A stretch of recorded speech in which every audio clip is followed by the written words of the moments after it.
Tech വാർത്തകളിലേക്ക്. ISROയുടെ രണ്ടാം SpaDeX docking പരീക്ഷണവും വിജയം. ജനുവരി 16-നായിരുന്നു 2 ഉപഗ്രഹങ്ങളുടെ ആദ്യ ഡോക്കിംഗ് ISRO നടത്തിയത്. ഉപഗ്രഹങ്ങളുടെ അടുത്ത പരീക്ഷണം 2 ആഴ്ചകൾക്കുള്ളിൽ നടക്കും. ISROയുടെ രണ്ടാം സ്പേഡെക്സ് ഡോക്കിംഗ് പരീക്ഷണവും വിജയത്തിലെത്തിയിരിക്കുന്നു. കാത്തിരിപ്പ് അവസാനിപ്പിച്ച് ബഹിരാകാശത്ത് വെച്ച് സ്പേഡെക്സ് ഉപഗ്രഹങ്ങൾ വീണ്ടും ഒത്തുചേർന്നു. ബഹിരാകാശത്ത് വെച്ച് ഉപഗ്രഹങ്ങളെ കൂട്ടിച്ചേർക്കുന്ന ISROയുടെ പരീക്ഷണമാണ് സ്പേഡെക്സ് എന്നറിയപ്പെടുന്നത്. 2025 ജനുവരി 16-നായിരുന്നു ഈ 2 ഉപഗ്രഹങ്ങളുടെ ആദ്യ ഡോക്കിംഗ് ISRO വിജയിപ്പിച്ചത്. ഇതിനുശേഷം മാർച്ച് 13-ന് ഉപഗ്രഹങ്ങളെ വേർപെടുത്തുകയും ചെയ്തു. എന്നാൽ ഇപ്പോൾ വീണ്ടും സ്പേഡെക്സ് ഉപഗ്രഹങ്ങളെ ISRO ബഹിരാകാശത്ത് വെച്ച് കൂട്ടിച്ചേർത്തിരിക്കുകയാണ്. ഈ ഉപഗ്രഹങ്ങളുടെ അടുത്ത പരീക്ഷണം 2 ആഴ്ചകൾക്കുള്ളിൽ നടക്കുമെന്ന് ISRO അധികൃതർ അറിയിച്ചു. 2025 ജനുവരി 16-ന് രാജ്യത്തിന്റെ ചരിത്രത്തിലെ കന്നി സ്പേസ് ഡോക്കിംഗ് ISRO വിജയകരമായി നടത്തിയിരുന്നു.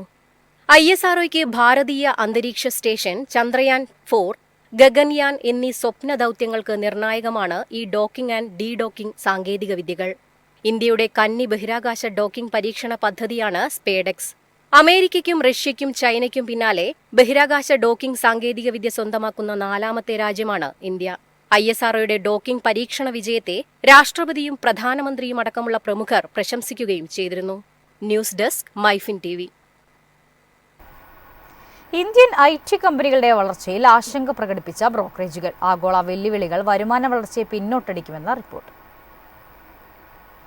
2025 സാമ്പത്തിക വർഷം ശക്തമായ വരുമാന വളർച്ചയാണ് IT കമ്പനികളായ TCS, ഇൻഫോസിസ്, വിപ്രോ എന്നിവർ രേഖപ്പെടുത്തിയത്. കമ്പനികൾക്ക് ലഭിച്ച കരാറുകളിലും വൻ മുന്നേറ്റമാണ് ഉണ്ടായിട്ടുള്ളത്. എന്നാൽ കരാറുകൾ നടപ്പാക്കുന്നതിനെയും ബിൽ പേയ്മെന്റുകളെയും ആഗോള വെല്ലുവിളികൾ ബാധിക്കാമെന്നാണ് ബ്രോക്കറേജുകൾ വ്യക്തമാക്കുന്നത്. വിപ്രോയുടെ 2026-ലെ പാദഫലങ്ങളെ കറൻസിയിലെ ചാഞ്ചാട്ടം ബാധിക്കുമെന്നാണ് മോത്തിലാൽ ഒസ്വാൾ വ്യക്തമാക്കിയത്. വാർഷിക വരുമാനത്തിൽ ഇക്കാരണം കൊണ്ട് 1.9% ഇടിവാണ് പ്രവചിക്കുന്നത്. വാർഷികാടിസ്ഥാനത്തിൽ വിപ്രോയുടെ ഏറ്റവും മോശം വർഷമായിരിക്കും 2026 എന്നാണ് ICICI സെക്യൂരിറ്റീസ് വ്യക്തമാക്കിയത്. താരിഫ് നയം പോലുള്ളവ അപ്രതീക്ഷിത ചെലവുകൾ ഉണ്ടാക്കാം. ഇത് വിതരണ ശൃംഖലയിലും നിർമ്മാണ മേഖലയിലും സാമ്പത്തിക ആഘാതം സൃഷ്ടിക്കുമെന്നാണ് TCSനെ കുറിച്ചും ഇൻഫോസിസിനെ കുറിച്ചും മോത്തിലാൽ ഒസ്വാൾ പറയുന്നത്. കരാറുകൾ പൂർത്തിയാക്കുന്നതിനെ മാക്രോ എക്കണോമിക്സ് ഘടകങ്ങളും ബാധിക്കാമെന്നും ബ്രോക്കറേജുകൾ മുന്നറിയിപ്പ് നൽകുന്നു. News desk MyFin TV. രാജ്യത്തെ ഓട്ടോമൊബൈൽ കയറ്റുമതിയിൽ വളർച്ച. കഴിഞ്ഞ സാമ്പത്തിക വർഷം 19% മുന്നേറ്റം. 53 ലക്ഷത്തിലധികം വാഹനങ്ങളാണ് പോയ വർഷം രാജ്യം കയറ്റി. വിദേശ വിപണികളിൽ യാത്രാവാഹനങ്ങൾ, ഇരുചക്രവാഹനങ്ങൾ, വാണിജ്യവാഹനങ്ങൾ എന്നിവയ്ക്കുണ്ടായ ശക്തമായ ഡിമാൻഡാണ് കയറ്റുമതിക്ക് നേട്ടമായത്. 2024 സാമ്പത്തിക വർഷത്തിൽ 45 ലക്ഷം വാഹനങ്ങളാണ് ഇന്ത്യ കയറ്റി അയച്ചത്. കഴിഞ്ഞ സാമ്പത്തിക വർഷത്തിൽ യാത്രാവാഹന കയറ്റുമതി 15% വർദ്ധിച്ചു. 7,70,364 യാത്രാവാഹനങ്ങളാണ് കഴിഞ്ഞ വർഷം ഇന്ത്യ കയറ്റി അയച്ചത്.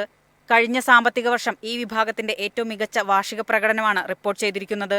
ഇന്ത്യയിൽ നിർമ്മിക്കുന്ന ആഗോള മോഡലുകൾക്ക് വിദേശ വിപണികളിൽ വൻ ഡിമാൻഡാണുള്ളത്. ഉൽപാദനം മെച്ചപ്പെട്ടതോടെ ചില കമ്പനികൾ വികസിത വിപണികളിലേക്ക് കയറ്റുമതി ആരംഭിച്ചിട്ടുണ്ടെന്നും ഇന്ത്യൻ ഓട്ടോമൊബൈൽ മാനുഫാക്ചേഴ്സ് റിപ്പോർട്ട് സൂചിപ്പിക്കുന്നു. News desk MyFin TV. Volvo 800ഓളം തൊഴിലാളികളെ പിരിച്ചുവിടുന്നു. താരിഫ് അനിശ്ചിതത്വത്തിനിടയിലാണ് നടപടി. ട്രംപിന്റെ താരിഫ് നയം ഡിമാൻഡിനെ എങ്ങനെ ബാധിക്കുമെന്ന അനിശ്ചിതത്വത്തിനിടയിലാണ് തൊഴിലാളികളെ വെട്ടിക്കുറയ്ക്കാൻ വോൾവോ ഗ്രൂപ്പ് ഒരുങ്ങുന്നത്.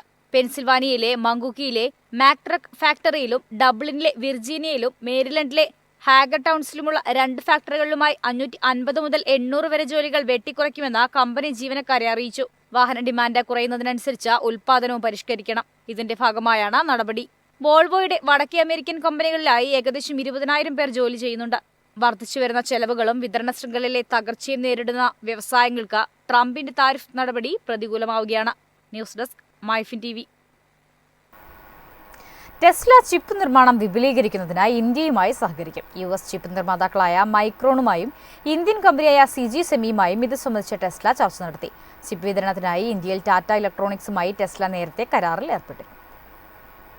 ഇലക്ട്രിക് വാഹന രംഗത്തെ പ്രമുഖ കമ്പനിയായ ടെസ്ല ആഗോള അർദ്ധചാലക വിതരണ ശൃംഖലയെ വൈവിധ്യവൽക്കരിക്കാനും വിപുലീകരിക്കാനും പദ്ധതിയിടുകയാണ്. ചിപ്പുകളുടെ വിതരണത്തിനായി ടെസ്ല ടാറ്റ ഇലക്ട്രോണിക്സുമായി കരാറിൽ ഏർപ്പെട്ടിരുന്നു. കഴിഞ്ഞ വർഷം ഏപ്രിലായിരുന്നു കരാർ. Micron, CG semi, Tata electronics എന്നീ 3 വലിയ കമ്പനികളാണ് ഘടക വിതരണത്തിനായി കൈകോർക്കുന്നത്. ഏത് തരത്തിലുള്ള ചിപ്പുകൾ പാക്കേജ് ചെയ്യപ്പെടുമെന്നും അവയുടെ ആവശ്യം എപ്പോൾ വർദ്ധിക്കുമെന്നും ചർച്ച ചെയ്തതായി കമ്പനി പ്രതിനിധി അറിയിച്ചു. മൈക്രോണിന്റെ ഗുജറാത്ത് പ്ലാന്റിൽ അസംബ്ലിംഗും ടെസ്റ്റ് നിർമ്മാണവും പൂർത്തിയാക്കുന്നതിനും ആഭ്യന്തര അന്തർദേശീയ ആവശ്യങ്ങൾ പരിഹരിക്കുന്നതിനും ഉപയോഗിക്കും. സിജി സെമിയുടെ ഔട്ട്ലെറ്റ് ഔട്ട്സോഴ്സ് ചെയ്ത അർദ്ധചാലക അസംബ്ലിംഗിനും ടെസ്റ്റിനും ഉപയോഗിക്കും. News desk MyFin TV.